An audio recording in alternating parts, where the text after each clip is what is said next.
Good evening. This is Maestro Cratello with the Dawn of War 2 Retribution Elite Modcast. Today, we have a 1v1 on Greentooth Gorge. Our first player is Flo, playing as the Inquisitor. This is a disabling and debuffing Imperial Guard commander, and with certain war gears, she can also become a tanky melee hero. On the other team, we have a true tanky melee hero, played by Big Mathis. This is a Force Commander. Force Commander can tank, deal damage, disrupt with Battlecry, and buff his own troops. We have the... oh man, Luna Wolves Pre-Heresy. Pre-Heresy, I believe that is the name of this particular scheme. We can also take a look at the Tactical Marines right there with that really old school armor. Someone who I bet is definitely very knowledgeable about 40k. Wow, look at their bolters. Wow, I didn't even know that too. That's amazing though. They even have like old school bolters. They look different, right? Yeah, definitely. Alright then, so I'm missing some of the action, just looking at that old scheme. We've got an Imperial Guard matchup. Flo off to a very, very nice start, having used his Sentinel to get a decap on Big Mathis's natural power. That's not terribly surprising. Big Mathis very undoubtedly going for a double tack build, since the double tack build is most likely stronger against Imperial Guard than a double scout build. But going for that double tack build meant that he had to wait to put down a power node, and that left the opportunity for Flo to use his Sentinel to just get a decap on it, which reduces... It's actually a pretty big play.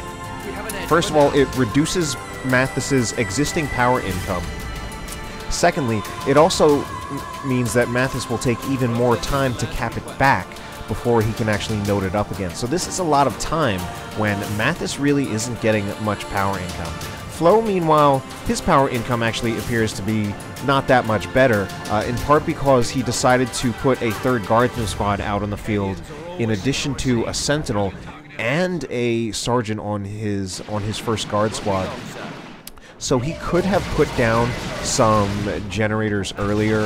I think especially if he waited a bit on the third guardsman squad, or at the very least if he waited on getting the sergeant. Inquisitor right here, it looks like she's a little bit out of position. Now, I don't know if I said this, but in this particular replay, I know about Big Mathis. Mathis is a very good player, good and known player. I'm not very aware of Flo, but if he's taking on Mathis, he must be pretty good. And this particular matchup right here is one that I would say probably favors the Space Marines, and I expect that high-level players will probably agree with that statement, which is weird because, well, the thing about Imperial Guard is that they actually seem to, in 1v1, kind of be at a disadvantage against most other races. Just like most other races, I'd say probably against Space Marines, probably against Orcs, Eldar, and Chaos. I think I've heard that they might be okay, that they might do okay against Tyranids. Grey Knights, I'm not entirely sure. Not enough on that matchup. And yet, Imperial Guard definitely remains strangely competitively viable.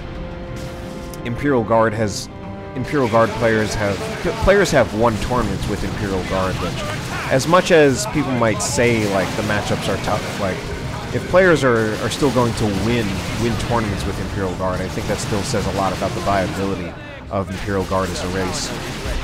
And so far, Flo actually seems to be kind of doing... He seems to be having, like, the stronger end of things. This is a really bad position right here, though. He should not really be having the Inquisitor cast a spell. Yeah, that was unfortunately a huge misplay.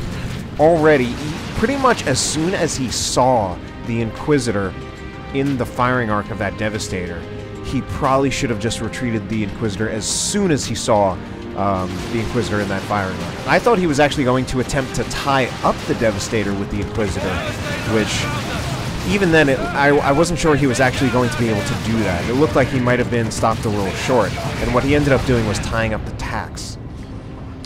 And then, he tried casting a spell, but then he got stuck in that Inquisitor's long casting animation. The Inquisitor is a great hero in many ways, and her spells have a lot to do with that, but one of her disadvantages is that she can get caught up in those casting animations, and she's quite vulnerable.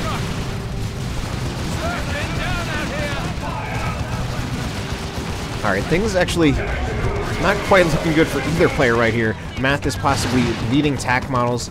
Mathis, alright, he only bled one tack model, which sounds like it's not too bad, but so far his losses, for losing one tack model, his losses are equal to the losses that Flo has lost right here with his guardsmen.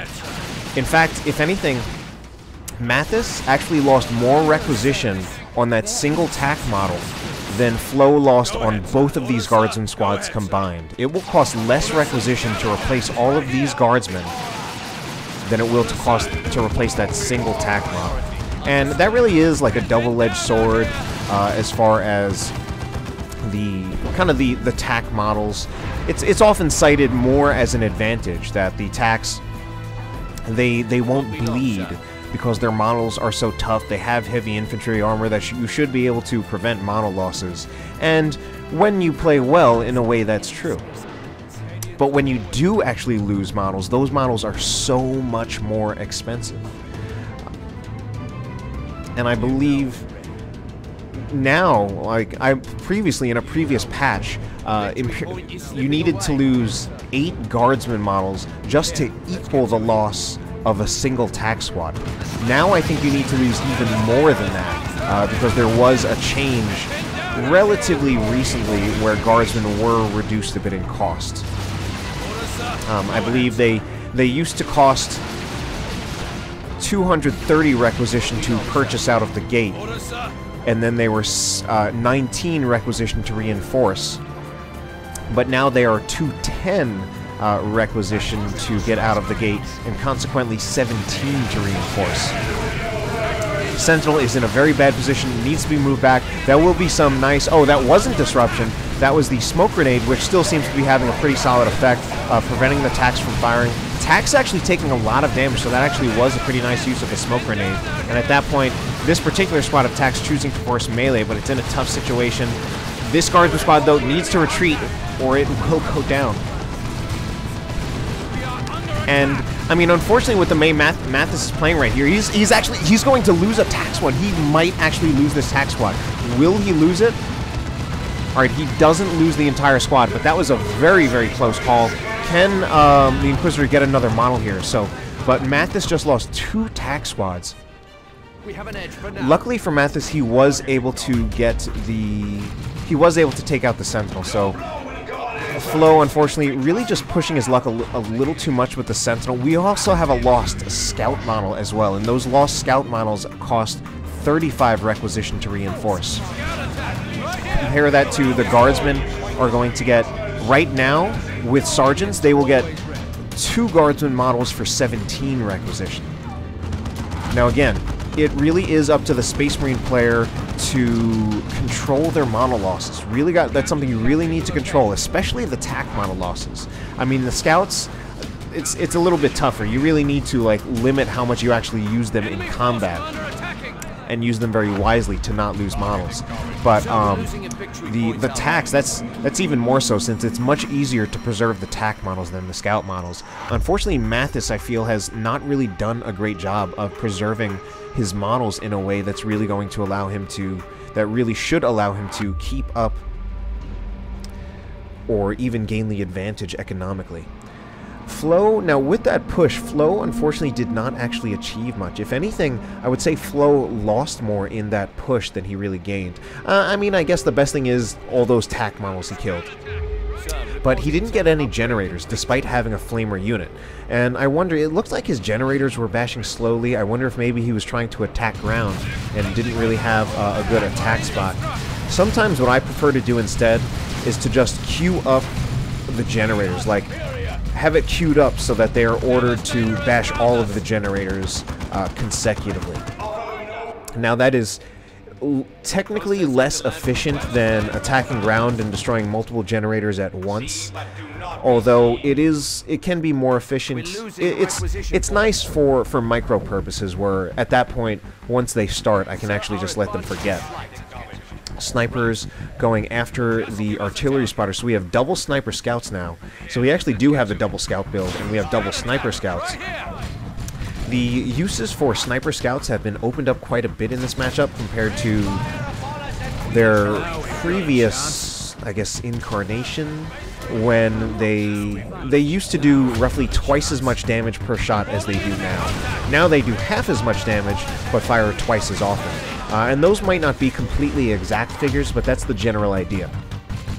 They fire more often, but do less damage per shot. And that makes them a bit more effective against guardsman squads than they were before, as well as many other high-model, low HP squads. So Chimera out on the field. Chimera often... The Chimera is a very interesting unit. It can be both an extremely powerful one if you know how to use it correctly, and, well, if you don't know how to use it correctly, it can feel like it's not doing much. But if you know how to use it correctly, it can be an extremely powerful unit. Really give Imperial Guard that field presence, although you often are paying for that field presence. Wow, we have a drop pod. I find the drop pod really, really unexpected because we're getting some massive infantry battles. But at this point, what we can say for that drop pod putting out a new tack squad out on the field is that this should be giving Mathis an advantage in firepower, as long as he's not losing 2 models on that tack squad. So he's just really losing all those models. He's also got some tactical marine squads right here. Wow, so lots of things going on in this engagement. Mathis losing models, and he's really paying by losing a lot of models, but he's managing to take out a lot of the high-value units for Flow. I mean, that Chimera really should have lasted a lot longer. And also with, I guess, a lack of maybe kiting, these tacks right now, these 2 tacks are actually managing to force off 3 guardsmen and an artillery spotter squad. This particular squad of guardsmen is probably going to get wiped. Or it might get the healing. It actually, now this particular squad of guardsmen, we see the commissar right here, even though it only has 9 models. I think that means the sergeant actually got wiped, and now the commissar is left. So interesting upgrades and choices. This Inquisitor also in a very bad situation, definitely needs to retreat before she gets dead. So interesting things going on so far. Like there were ways in which, like, it was often looking like Flo was playing better and Flo had the upper hand until he didn't. Until something happened in an engagement that started to turn it back in Mathis's favor. Mathis definitely with a major advantage in terms of his unit count. Terrible decision, though, by Mathis. If anything, I think those flamer attacks should have continued flaming that garrison in an attempt to actually wipe the scouts. I think they could have wiped the scouts, but he stopped attacking the garrison so that he could target the tacks. So, because you take major damage from anti-garrison units, or anti-garrison weapons like flamers. Now, let's see what he should do. Artillery spotters, yes, should definitely go for the point. Flamers should make it their business to go for the generator bash. One of these squads of guardsmen should actually go for the decap on this VP, apply more VP pressure. He doesn't need all 3 of his guardsmen squads to bash the generators. To be honest, he doesn't even need 2 of them to bash the generators. He only needs the flamer squad to do it. So he's really missing the opportunity to apply more VP pressure. He could be getting VPs in his favor right now, but it's still just a 1-to-1 cap, soon to be a 2-to-1 cap in his favor. So I mean, he's still like in the lead. He still has the advantage, but now he's getting pushed back. And like another good thing about, like, if he had gotten the decap here, that would also force Mathis to break off one of these squads to get to recapture this point. And that's a really big deal, especially now at this point that Mathis just straight up has more squads, more units out on the field. And I think Flo, even though he's having some good counterattacks, I think he's really going to struggle with this. And to be honest, he is struggling with it. He's even struggling with this Force Commander. Force Commander is teleporting in and disrupting like his entire blob. And that definitely is one of the uses of the Force Commander in this matchup. Imperial Guard generally is extremely strong at countering melee units because they have so much range damage. And the Inquisitor is also just straight up one of the best heroes for countering any kind of melee, whether it's a single entity or a squad. She's got Hammer of the Witches for the single entities, the heroes, and then she has, to be honest, 3 different spells that she can use for countering melee units. She has the Crippling Volley from the crossbow bolt pistol. She has Assail from the Excruciator's armor, and she even has Pregatus, her tier 3 war gear, later on in the game, which is an absolutely beautiful ability and war gear.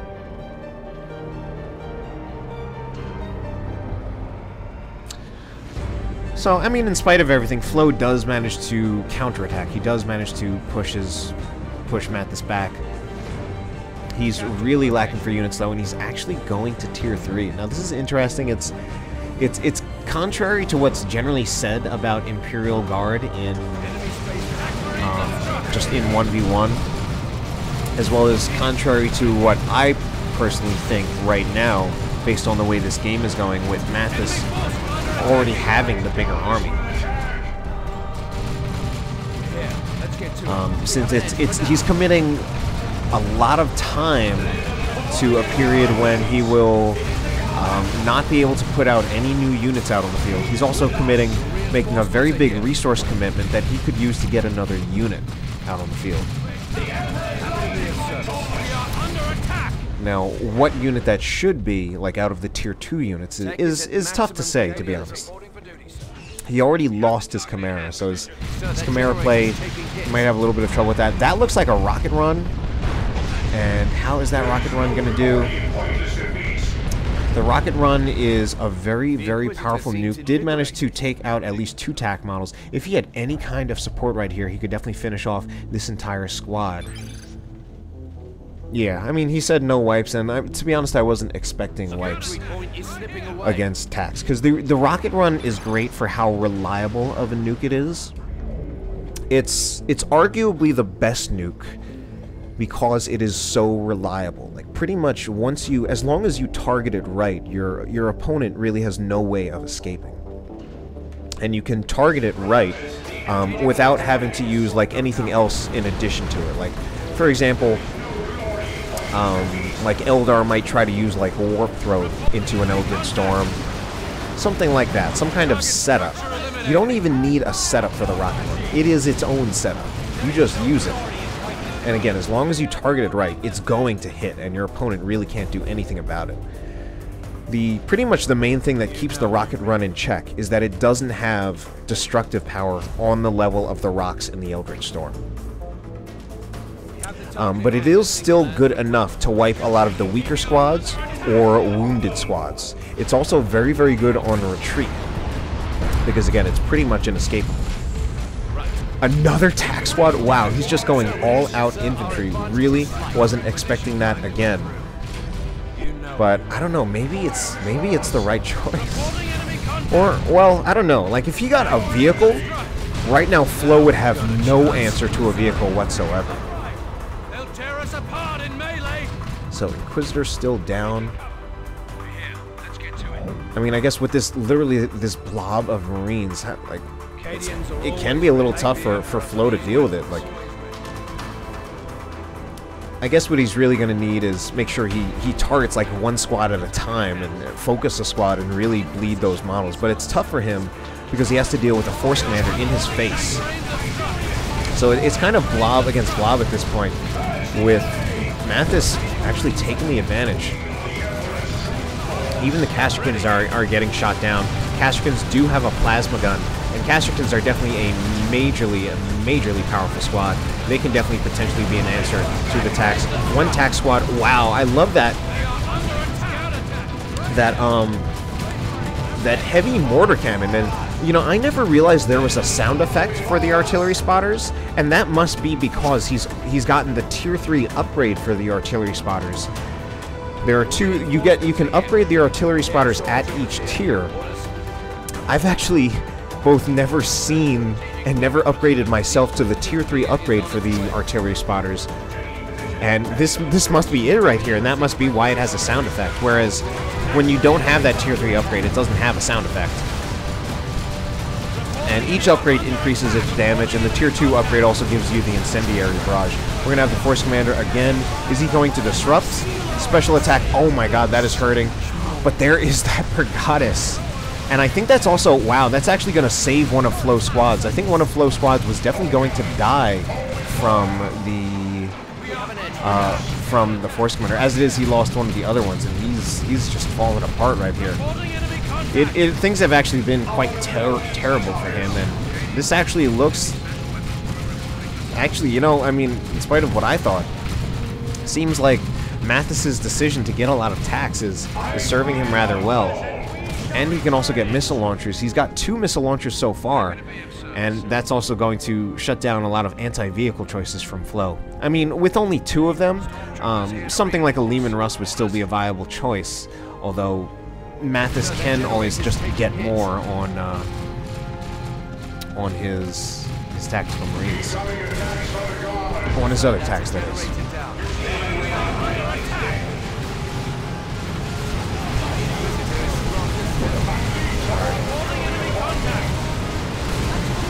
So let's see if Mathis can, or let's see if Flo rather can push back. Looks like he's actually managing to do it, and I think there are a lot of things that are doing that for him. First of all, we have the Inquisitor. Inquisitor used the Holy Pyre ability, and that's that flame effect we see here, and that's actually debuffing all of these tack squads, so they're not doing as much damage as they normally do. And then we have things like that. The Per Kiilstofte, which is stunning every single one of these squads. He should also detonate it a little earlier, detonate the Per Kiilstofte, so that the ring detonates when it's on top of one of the attack squads to maximize the damage that he can do. But, I mean, in spite of that, part of what Flo is also struggling with right here is that his own bunker is being used against him to reinforce the losses of Mathis. Mathis, though, has actually lost one of his scout squads. I didn't see where he lost it. And he's also losing a lot of tack models. Like, he's really losing a lot of tack models, to be honest. He's probably going to drop a few tack models here. He does try to ensure the bunker destruction, but he lost a lot of tack models. Force Commander right here with that Thunder Hammer. Let's get a little close-up action. I wanted to see him do some special attacks. This Force Commander... Oh, I was going to say he needs to get out of there, so he does teleport. I think he teleported right before or right as he was getting hit by the Hammer of the Witches.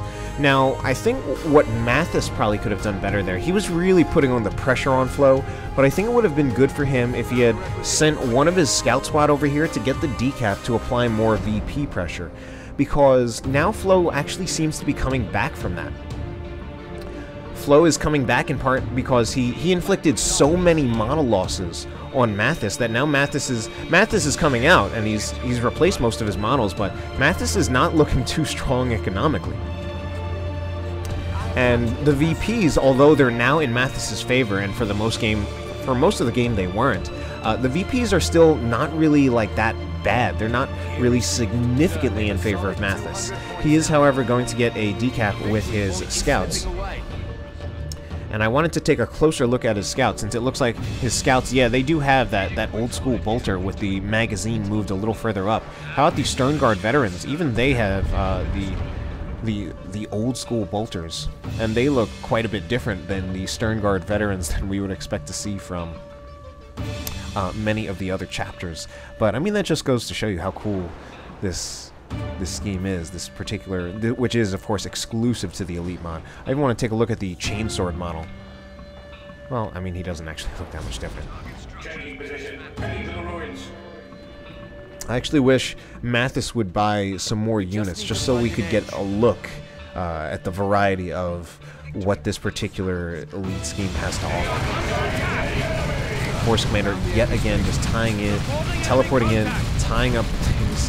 The ranged blob from Mathis is pretty scary, but we're seeing them starting to play the VP war. This Inquisitor is in a terrible position, though.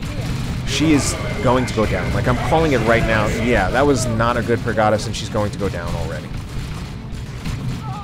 So, Flo has actually lost his...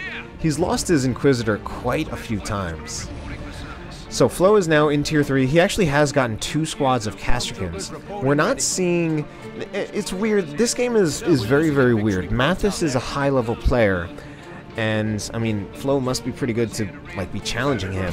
But we're definitely not seeing perfect play here. Although it's... I'm still going to say it's high level, we're definitely not seeing Noisy and Toilali level play. What with the massive red float we're seeing with both players. Flo has enough red that he can do another rocket run. Mathis can do a second orbital, You know, he could even do an orbital right here on this bunker to wipe this Guard squad just for the hell of it. He could put it right at the door. If the Guard squad tries to get out, they will walk into the beam, and I think if they stay in the guard tower, the building will just straight up get destroyed. So they're both just sitting on a lot of red. And I don't know what they're planning to do with that red. Mathis could use it for so many things. He should be throwing out like just For the Emperor right now. Like put For the Emperor on his Force Commander so that his Force Commander destroys these units even harder. I actually feel like for the past 5, maybe 10 minutes, Mathis has been winning pretty handily in a lot of ways, but just something about the way he's managing things. Flo is managing to stay in this game. Now, I actually really like the disruption on that mortar shell, and I feel like if anything's like going to keep him in this game, it's actually going to be that tier 3 mortar shell. The disruption on that thing is excellent. But he he needs to like open with that disruption and then like follow it up with the Per Goddess, have his guardsmen and castricans really focus down a squad so that they lose their models and have to go off the field. As it is, he's got the double cap, putting out a Lehman Russ out on the field, which that's actually going to be tough to support, I think, now that he only has 1 squad of guardsmen to repair it. I mean, there are 2 tac squads with missile launchers. And, I mean, the missile launcher is not the strongest anti-vehicle weapon, but now they're at level 4. So I think he would really definitely need the repairs on that Lehman Russ. It could stand a chance with its 35% damage resistance, but then we also have the Stern Guard veterans who could switch to Vengeance rounds to do some additional damage. And Mathis is actually going for a Dreadnought, and again, well, I would say that would be a good choice, except for the fact that Flo is getting this tank. But this tank right now is unupgraded. He's immediately getting to get the Executioner. Actually, that is probably a good choice.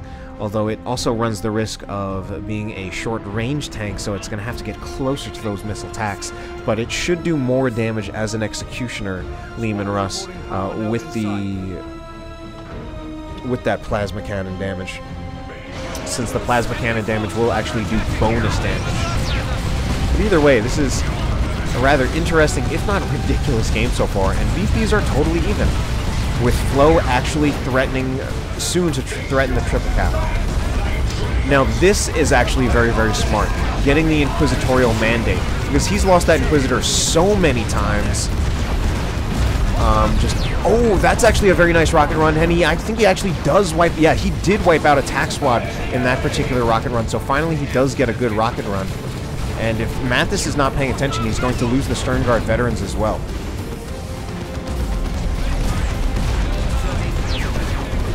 Wow, and this Dreadnought is probably done, to be honest. Since this is, even though the Executioner Lehman Russ is thought of as more of an anti-infantry tank, it does do plasma cannon damage, and that actually will do damage to vehicles. So that's the end of that Dreadnought, and suddenly Flo is the one in the much stronger position. And he's in the stronger position because he's got the bigger force, he's got the bigger army. I'd say he has the compositionally superior army at this point.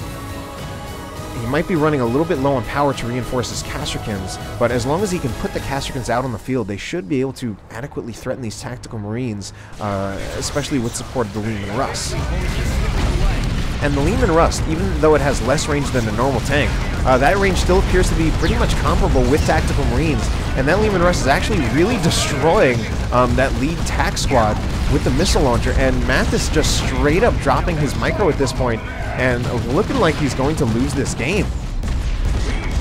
He's now down to 3 squads. He can, of course, use that drop pod to actually pretty cheaply, relatively cheaply put down another tac squad, but instead he's going to call the GG. So a little bit surprising, a little bit of a weird game. I don't know, some things about that still make me feel like, what is going on? Now, I should correct myself, because I know if I don't correct myself, someone in the comments will. Mathis could not have used an orbital bombardment. because he was actually still in Tier 2. What he should have been doing, though, was constantly spamming for the Emperor as much as he could. And I think that's probably all he could have done with his red. And for all I know, maybe he actually was doing that and I just didn't notice, because he was probably getting a lot of red back from killing Imperial Guard models. Alright. Hope you enjoyed the cast. Have a good night.